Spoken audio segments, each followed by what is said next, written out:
السلام علیکم ورحمۃ اللہ وبرکاتہ۔ بسم اللہ الرحمن الرحیم۔ عزیز طلباء، تفسیر کے آج کے سبق میں ہم اذهبوا بقمیصی سے شروع کر رہے ہیں۔ توجہ فرمائیے۔ اعوذ باللہ من الشیطان الرجیم، بسم اللہ الرحمن الرحیم۔ اذهبوا بقمیصی، تم جاؤ میری قمیض لے کر، ھذا یہ، فالقوہ پس اس کو ڈالو، علی وجہ ابی میرے باپ کے چہرے پر، یاتی بصیرا آئے گا وہ بینا ہو کر، واتونی باہلکم اور میرے پاس آؤ اپنے گھر والوں کے ساتھ، اجمعین سارے۔ حضرت یوسف علیہ السلام انتقام اگر لینا چاہتے تو ان کے پاس قدرت بھی تھی، سارے اسباب بھی تھے، لیکن انتقام کا سوچا بھی نہیں تھا۔ نبی کریم صلی اللہ علیہ وسلم یہاں پر دیکھیں کہ جب فتح مکہ ہوا تو آپ صلی اللہ علیہ وسلم فاتح اعظم کی حیثیت سے مکہ میں داخل ہوئے، تو چاہتے کہ قریش کے ساتھ کوئی انتقامی کارروائی کی جائے، تو قدرت تھی، لیکن فرمایا لا تثریب علیکم الیوم یغفر اللہ لکم، لا تثریب علیکم الیوم، فداہ ابی و امی۔ پیارے حبیب صلی اللہ علیہ وسلم کیا رحمت للعالمین تھے، اللہ نے ان کو کتنی عظیم صفات سے نوازا تھا کہ جانی دشمنوں کو بھی پیارے حبیب صلی اللہ علیہ وسلم کتنے اعلیٰ اخلاق کے ساتھ معاف کیے جا رہے ہیں۔ اللہ ہمیں بھی انہی عظیم اخلاق جیسی نعمتوں سے کوئی ذرہ نصیب فرما دیں۔ حضرت یوسف علیہ السلام نے بھائیوں کو تسلی دی اور فرمایا کہ ایسا کر لو کہ میرا یہ کرتا لے جاؤ اور میرے والد صاحب کو دے دینا، ان کے چہرے پر ڈال دینا اور آنکھوں کو لگانا تو اللہ بینائی عطا فرما دیں گے۔ حضرت یوسف علیہ السلام کا کرتا جب حضرت یعقوب علیہ السلام کو دیا، یہ عام کپڑوں جیسا نہیں تھا، بلکہ حضرت ابراہیم علیہ السلام کے لیے جنت سے اس وقت لایا گیا تھا جب ان کو برہنہ کر کے نمرود نے آگ میں ڈالا تھا۔ یہ جنت کا لباس تھا، ہمیشہ حضرت ابراہیم علیہ السلام کے پاس محفوظ رہا، پھر حضرت اسحاق علیہ السلام کے پاس آیا، اس کے بعد حضرت یعقوب علیہ السلام کو ملا۔ تو یہ ایک بڑی متبرک شے کی حیثیت سے ایک نلکی میں بند کر کے یوسف علیہ السلام کے گلے میں بطور تعویذ کے ڈالا ہوا تھا تاکہ نظر بد سے محفوظ رہیں۔ تو بہرحال حضرت یعقوب علیہ السلام کو جب یہ کرتا پہنچا تو چہرے پر ڈالتے ہی وہ بینا ہو گئے، اور اس وقت حضرت یعقوب علیہ السلام کے خاندان میں بہویں، پوتے، پوتیاں سب ملا کر تقریباً 70 آدمی بنتے تھے۔ بس یہ اللہ کا کرنا تھا کہ ایک مدت تک حضرت یعقوب علیہ السلام کو آزمائش میں رکھنا تھا، اور پھر اللہ رب العزت نے ان کے درجات بھی بلند کرنے تھے، اور ان کی یہ تمام مشکلات اللہ نے خوشیوں میں تبدیل فرمانی تھیں۔ ولما، اور جب فاصلت العیر، جدا ہوئے، العیر قافلہ، کہا، قال ابوہم، کہا ان کے باپ نے، انی لاجد، بے شک البتہ میں پاتا ہوں، ریح، خوشبو، یوسف علیہ السلام کی، لولا، اگر نہ، ان تفندونی، مجھے بہکا ہوا جانو، قالو، وہ کہنے لگے، تاللہ، اللہ کی قسم، انکا، بے شک آپ، لفی ضلالک القدیم، اپنے پرانے وہم میں ہو۔ فلما، پھر جب، انجا البشیر،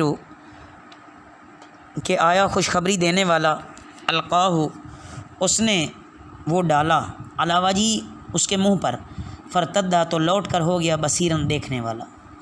قالا، بولا، الم اقل لکم، کیا میں نے تمہیں کہا نہیں تھا، انی عالم، بے شک میں جانتا ہوں، من اللہ، اللہ تعالیٰ کی طرف سے، ما لا تعلمون، جو تم نہیں جانتے۔ قالو، وہ بولے، یا ابانا، اے ہمارے باپ، یا ابانا استغفر لنا، ہمارے لیے بخشش مانگ، ذنوبنا، ہمارے گناہ، انا کننا، بے شک ہم تھے، خاطئین، گناہ گار۔ قالا، اس نے کہا، سوف، بہت جلد، استغفر لکم، میں بخشش مانگوں گا تمہارے لیے، ربی، اپنے رب سے، انہ هو الغفور الرحیم، بے شک وہ بخشنے والا نہایت مہربان ہے۔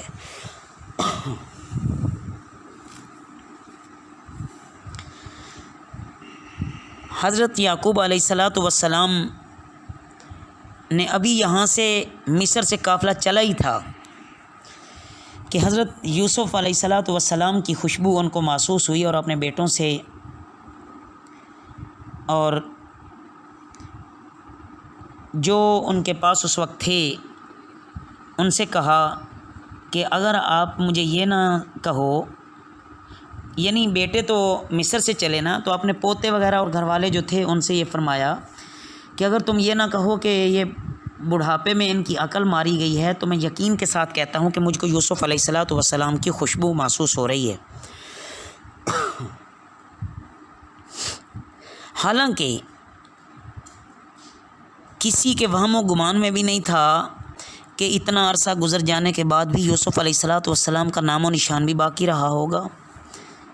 بس انہوں نے پھر کہا وہی بات کہ تمہیں یوسف کی رٹ لگی ہوئی ہے، یوسف کی محبت، اس کے زندہ ہونے اور دوبارہ ملنے کا یقین آپ کے دل میں وہ سمو چکے ہیں، یہ آپ کے وہی پرانے خیالات ہیں۔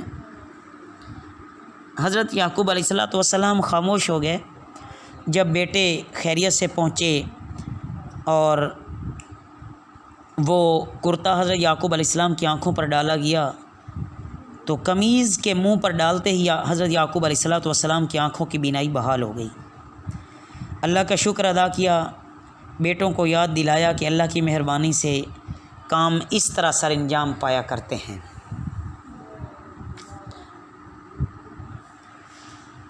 حضرت سفیان ثوری رحمہ اللہ کی روایت میں ہے کہ جب یوسف علیہ السلام کے بھائی قمیض لے کر آئے نا، تو حضرت یوسف علیہ السلام کے بھائی جب آئے تو حضرت یعقوب علیہ السلام کے چہرے پر وہ ڈالا، تو حضرت یعقوب علیہ السلام نے پوچھا کہ یوسف کیسے ہیں؟ انہوں نے بتایا کہ وہ مصر کے بادشاہ ہیں۔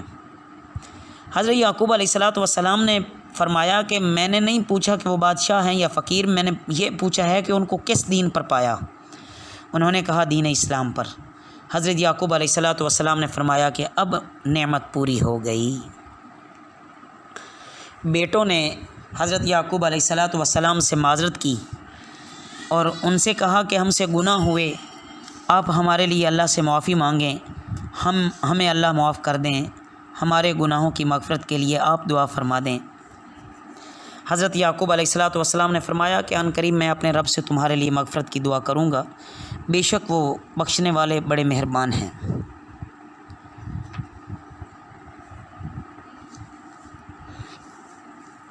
تو حضرت یعقوب علیہ السلام اور حضرت یوسف علیہ السلام دونوں سے حضرت یوسف علیہ السلام کے بھائیوں نے کہا کہ ہمارے لیے مغفرت کی دعا کریں۔